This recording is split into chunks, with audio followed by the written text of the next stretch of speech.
So what is one of the most simplest and most easiest tools that you can use to manage your projects?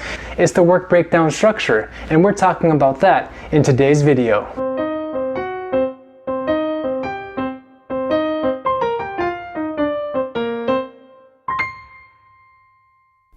So what exactly is the work breakdown structure, also known as the WBS?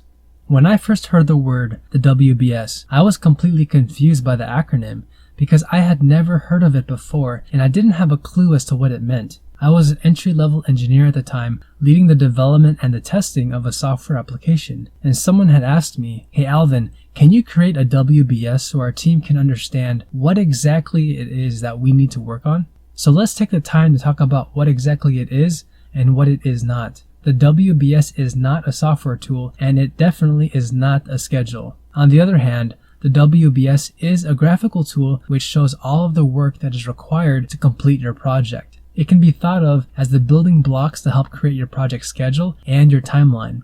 Similar to how recipes are a set of instructions used to bake cookies or prepare your favorite food dish, the WBS is equivalent to your project's recipe or your project's to-do list. The work breakdown structure breaks down or decomposes your project's work in a hierarchical structure into much more manageable chunks based upon the project deliverables. The key term here that everyone seems to get confused about is project deliverables, so let me explain it in a little bit more detail. The work breakdown structure is created using your project deliverables and not the actual activities to perform your project. A project deliverable is described using nouns and not verbs. So for example, a deliverable would be a report, document, or drawing.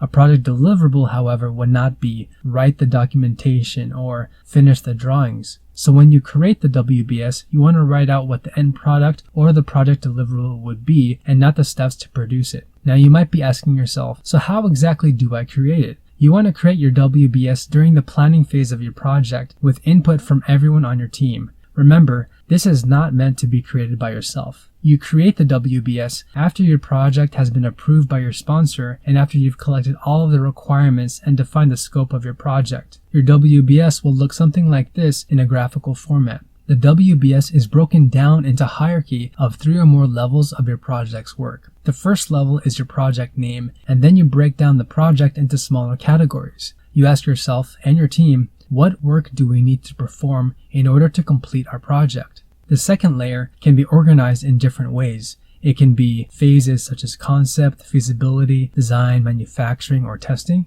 It can also be organized by department, such as marketing, supply chain, and engineering, or it can be organized based upon product type. For example, hardware, software, equipment, documentation, or training material. You then break down your level 2 objects into its own chunks, and then you keep repeating this process until you end up at the lowest level, which is known as a work package, which you can then assign to a team member or a group. A question that everyone asks though is, how big do you make each work package? Tip of the day. Use the 880 rule to break down the work as far as you need to so you can still manage your project's work and still accurately estimate the time and the cost that's associated with that work. No task should be less than 8 hours or more than 80 hours. So the key takeaway is number 1, when you're creating your WBS, think about what the major work is that's required to execute your project and break it down based upon your project's deliverables. And number 2, don't get bogged down thinking about the sequence of your activities. Remember, a WBS does not show you the sequence of your activities.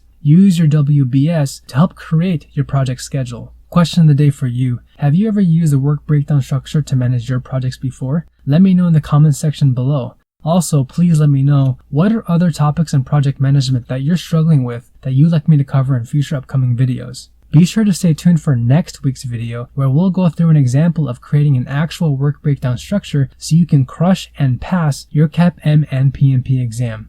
So thank you so much for checking out today's video. Definitely subscribe for more CAPM and PMP training videos just like this one. And if you like this video, share this with a friend, definitely smash that like button and give this video a huge thumbs up. Until next time, it's Alvin the PM helping you pass your CAPM and PMP exam, and I'll see you in next week's video.